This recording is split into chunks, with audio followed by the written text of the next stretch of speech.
pada saat berangkat malam itu ke KPUD untuk melengkapi administrasi si bakal calon, itu ada saya sendiri, Pras, kedua adalah Mari Hotna Pitupulu, yang ketiga adalah Isnaini yang dibawa oleh Pak Jokowi ke Jakarta, yang keempat adalah Syarif dari Gerindra, karena kita koalisi antara PDI Perjuangan dengan Gerindra. Nah, saya agak bingung apa yang dikatakan Pak Bitor nih, Bung Bitor nih, teman saya akan luruskan, takutnya Bung Bitor juga salah informasi. Katanya dia juga katanya katanya dia bukan pelaku sejarah kan? Bukan, dan di dalam tim pemenangan itu nggak ada namanya Bitor juga, gitu loh. Dan saya tidak pernah ketemu dengan Bitor juga. Kita kerja dari kondisi 6% suara di Jakarta, kita bagaimana mengangkat Pak Jokowi dan Pak Ahok ini untuk memenangkan Pilgub DKI, karena ada beberapa pasangan kan Pak di ini. Salah satu musuh paling kuat dan paling dulu itu namanya Poke. Pak, itu incumbent ya Pak? Incumbent gitu Pak. Nah, kita kerja keras, alhamdulillah. Tiba-tiba saya mendengar, saya melihat di medsos membabi butanya sahabat saya ini, saya luruskan, kalau itu permasalahan yang kena Bitor aja nggak ada masalah buat saya. Tapi saya sebagai kader PDI Perjuangan, sebagai anggota PDI Perjuangan, saya harus meluruskan sejarah ini.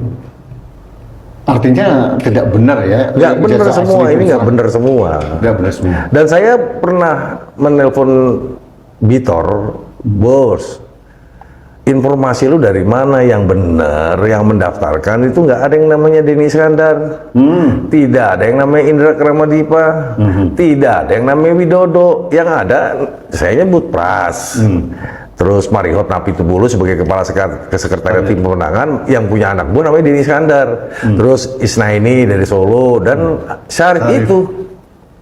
Loh, kok bisa dia membuat narasi yang seperti itu? Apakah ini ada apa dengan Bitor, dengan PDI Perjuangan? Itu yang pertanyaan saya, yang akhirnya saya mau hadir ke tempat Mas Rudi di podcastnya.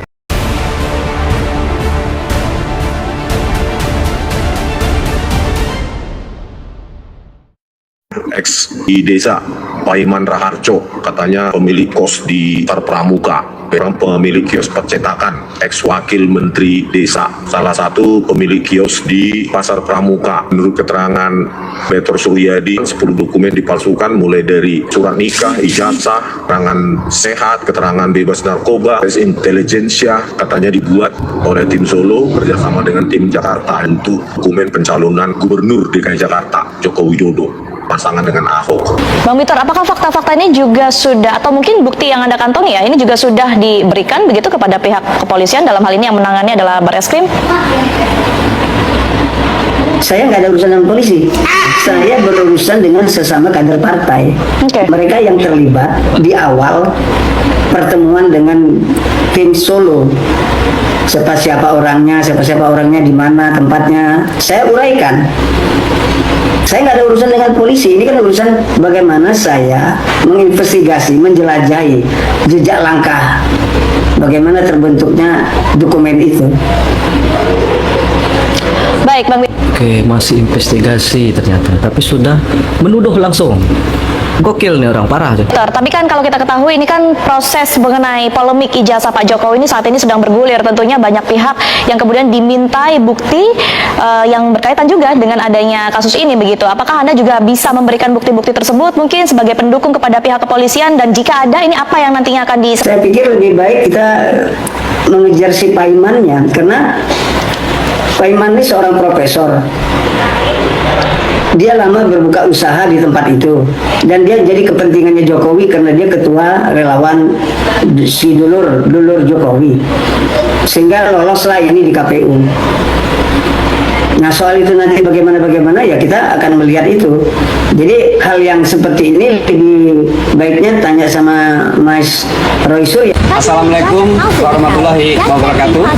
Saya Profesor Dr. Haji Paiman Raharjo, MMMSI, ingin mengklarifikasi berita bahwa Paiman Raharjo, Wamendes, terlibat di dalam pembuatan ijazah palsu Pak Jokowi. Perlu saya sampaikan bahwa sesuai penjelasan dari UGM, Fakultas Kehutanan, bahwa Pak Jokowi sah, yaitu lulusan dari UGM. Terkait tuduhan ijazah palsu yang dibuat di Pramuka Pojok Matraman itu saya pastikan itu tidak benar. Saya memang pernah yaitu usaha percetakan dan fotokopi dalam rangka saya agar bisa tetap sekolah. Itu tahun 1997 sampai 2002. Setelah itu saya tidak lagi punya usaha di Pramuka Pojok Matraman karena saya saat itu sudah menjadi kaprodi Relasi Negara di Fakultas Ilmu Sosial Ilmu Politik Universitas Profesor Dr. Nugroho Berkama. Bisa dicek tahun itu 2002-2003 itu saya sudah menjadi kaprodi. Jadi tidak benar jika ijazah Pak Jokowi itu palsu dan dibuat di Pramuka Pojok. Kemarin menyebutkan keterlibatan Anggit, keterlibatan David, keterlibatan Widodo, dan sekarang menyebut keterlibatan Paiman Raharjo. Saya pastikan bahwa itu fitnah yang sangat jahat dan keji. Saya kira segera bertobat dan mengakhiri, jangan sampai banyak orang lagi yang difitnah sehingga semakin banyak dosa yang dibuat. Saya kira itu klarifikasi dari saya. Wassalamualaikum warahmatullahi wabarakatuh. Pak Junto ini menjabat di tahun 1980-an. Saya ingin konfirmasi apa yang kemudian menjadi pertanyaan publik, Pak. Betul, Pak. Pak Jokowi KKN di Desa Ketoyan tahun 1980. Betul. Bapak yakin dengan jawaban Bapak? Betul. Oh. Tepatnya tahun berapa, Pak? 85. Tahun 1985. Ya. Selama kurang lebih 3 bulan. Selama kurang lebih 3 bulan. Ya, betul. Mungkin masih ingat, Pak, ketika Pak Jokowi saat itu KKN di Desa Ketoyan, Bapak tahu persis Pak Jokowi yang mana? Tahu. Tahu persis, Tahu, Pak? tahu. Saat itu pernah mungkin berkomunikasi? Ya memang pada waktu itu saya menemani juga. Artinya aktivitas Pak Jokowi selama KKN, Bapak tahu betul apa yang dilakukan? Betul. Oke. Tapi mungkin ada barang-barang yang masih mengingatkan Bapak mungkin pada saat Pak Jokowi KKN di Desa Ketoyan? Mungkin antara saya dan Pak Jokowi dan juga teman yang KKN yang lain ya ingat. Karena begini, pada waktu malam bekerja, lampu petromak yang ditaruh di atas itu jatuh ya. Jatuhnya di atas meja pas mereka pada bekerja, termasuk saya di situ juga. Saya masih ingat Pak Jokowi ketakutan begini, masih ingat. Pak Jokowi saat itu Ya, ketakutan. oke. Karena jatuhnya lampu petromak itu di depan Pak Jokowi. Di depan Pak Jokowi di atas meja. Ya. Mejanya masih ada, Pak? Masih. Di sini. Di sini juga. Boleh saya lihat, Pak? Boleh. Oke, silakan. Ini mejanya, Pak? Ya. Oke. Jadi ini meja panjang untuk kerja KKN. Nah, pada waktu Pak Jokowi menghadap ke utara. Menghadap ke utara. Utara. Artinya kurang lebih Pak Jokowi pernah Di sini. duduk Di sini. Ya, saya Oke. Pak Karno di sini. Ya. Jadi lampu yang ditanda di atas itu jatuhnya di sini, pas di depan Pak Jokowi. Persis di depan Pak Jokowi pada saat duduk di sini, Ya, ya, Pak? ya. Oke. Ya itu jadi saksi ahli di Ketua Forensik di persidangan ya lebih dari 100 kali. Wow. Mulai dari pengadilan negeri, kemudian sidang di pengadilan tinggi, sampai di tingkat kasasi. Karena memang itu keahlian saya. Salah satu keahlian saya.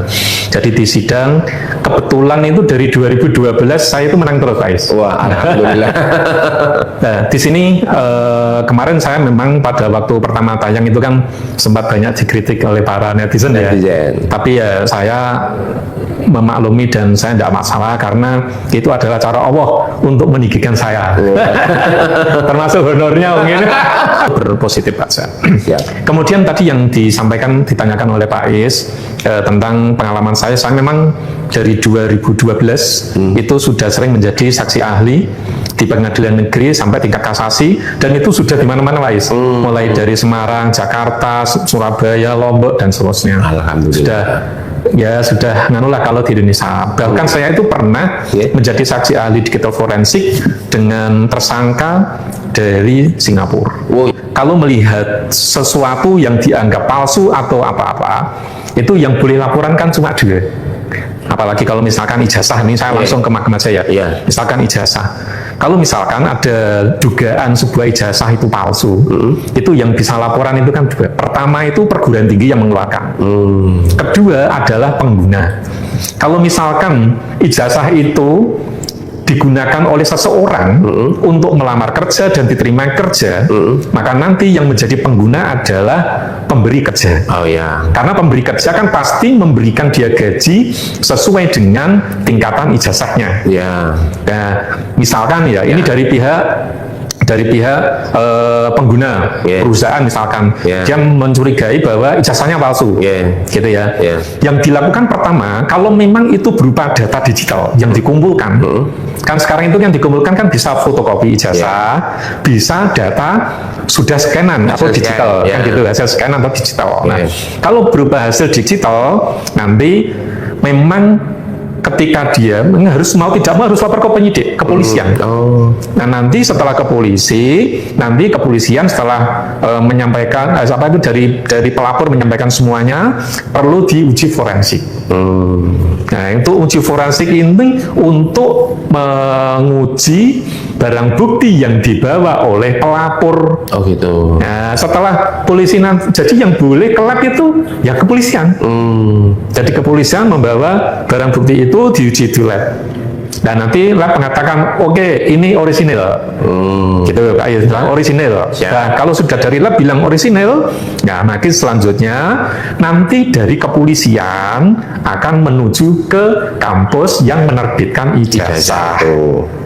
Gitu lah. Kemudian setelah sampai ke kampus yang menerbitkan ijazah, itu nanti dari pihak kampus akan ngecek ini betul-betul diterbitkan oleh kampus atau tidak. Kan gitu Pak Ais. Nah, oke, setelah kampus mengatakan ini palsu, gitu, untuk palsu. Nah, di sini nanti kan ada kemungkinan yang punya itu kan menyanggah, yang punya ijazah, Pak Ais. Saya tidak merasa memalsu kok, gitu kan? Akhirnya di sini nanti hasil uji forensik dari kepolisian dibawa ke pengadilan. Nah, dari situ nanti saya sebagai ahli digital forensik akan ngecek mana datanya betul, hasil forensiknya mana, kelihatan semua sudah oke, valid. Nah, sekarang nanti saya tinggal verifikasi sama yang bersangkutan. Nah, gitu, yang bersangkutan. Kamu dulu itu pernah menggunakan HP ini itu menggunakan tadi hasil forensik kan mesti menyampaikan gini Pak Ais, bahwa ini diproduksi oleh media ini, kamera atau HP pasti bunyi gitu datanya Nah, nanti saya sebagai ahli digital forensik akan tanya, ini file yang dulu dikirim ke perusahaan, ini dibuat benar dibuat menggunakan HP tipe ini.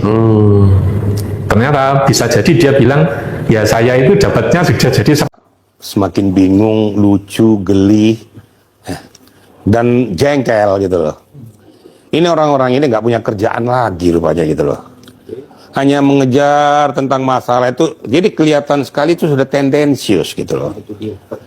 Nah, saya katakan tendensius, sudah tidak kepentingan publik lagi gitu loh. Nah, saya sudah pernah sampaikan, kita ini negara hukum. Saya sudah ingatkan bahwa dari pihak UGM sudah menyatakan, masa sekelas UGM, perguruan tinggi ternama, berani mempublikasikan bahwa ijazahnya itu asli, keluaran dari Fakultas Kehutanan November 1985. Sudah dipublikasikan, sudah terdaftar, terverifikasi. Kemudian dilakukan lagi pemeriksaan oleh Bareskrim Polri dengan menggandeng laboratorium forensik tentang masalah keaslian data fakta tertulis, ya. Dokumen-dokumen yang harus diverifikasi ternyata identik, dinyatakan dihentikan penyelidikannya. Kok masih nggak percaya? Terus ada lagi pengacaranya lagi ngatakan ini harus ada gelar terbuka untuk umum. Emang yang buat peraturan tuh kamu, suka-sukamu. Padahal kan kamu orang hukum, pengacara sudah ngerti. Jangan-jangan orang yang bertanya ini belum pernah mengikuti gelar perkara di kepolisian. Kalau seandainya dia mengerti dan tahu isi gelar perkara itu ada dua, ya. Gelar perkara biasa dan gelar perkara khusus. Kalau gelar perkara biasa itu biasanya dari lidik mau dinaikkan ke sidik. Mereka gelar perkara, kemudian dilakukanlah gelar perkara untuk menetapkan atau menentukan siapa tersangkanya. Nah, kalau gelar perkara khusus, ini sudah bergulir peristiwanya, sudah diperiksa penyidik, mungkin ada yang miss antara pelapor dan terlapor yang menurut hematnya perlu untuk diluruskan. Nah, mintalah kepada Bareskrim Polri, Sekyu, Biro Wasidik untuk melakukan gelar khusus. Ini yang ngomongnya mantan Karwasidik Mabes Polri loh ya. Nah, dalam gelar perkara khusus itu tidak dipublikasikan ke media, tidak terbuka untuk umum. Ini bukan tontonan dagelan. Ini adalah gelar perkara yang menyangkut suatu peristiwa. Nah, biar tahu masyarakat juga yang dihadirkan di sana juga nggak main-main, dari saksi pelapor, ya, kuasa hukumnya, saksi terlapor, kuasa hukumnya, dari penyidik yang menanganinya, kemudian dari biro wasidik itu ada 8 sampai 10 kombes itu, ya, yang mengawaki itu. Kemudian dari Propam, dari divisi hukum, dari Itwasum, hadir semua. Nah, dilakukanlah gelar perkara khusus yang tidak hanya ansih di dalamnya dari Bareskrim Polri atau dari reserse, tapi ada dari Wasidik juga, ada dari satuan-satuan yang lain. Nah, ini kan digodok, dianalisis, baru nanti diputuskan pointer-pointer rekomendasi yang akan diberikan kepada penyidik yang harus ditindaklanjuti untuk membuat terangnya suatu perkara. Kalau dipublikasikan pada umumnya kan bocor semua. Apa yang akan dilakukan oleh penyidik. Itu kan rahasia penyidikan. Ya tolong kita berpikir jernih gitu loh. Nah, kalaupun pelapor siapapun yang meminta untuk diadakan gelar perkara khusus, itu dapat dilakukan ke Bareskrim, CQ, Biro Wasidik. Catat baik-baik, tidak semua itu harus diluluskan. Tentu akan diverifikasi juga kelayakannya untuk dilakukan gelar perkara khusus.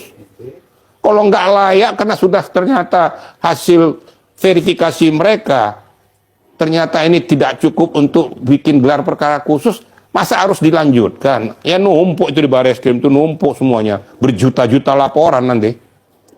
Nah ini yang kira-kira harus dipahami oleh kita semua. Nah apesnya lagi, nggak puas juga, tanya sana, tanya sini. Saya terus terang aja gelinya gini. Ini yang nanya-nanya ini, kau itu pernah berbuat nggak dengan negara Indonesia ini?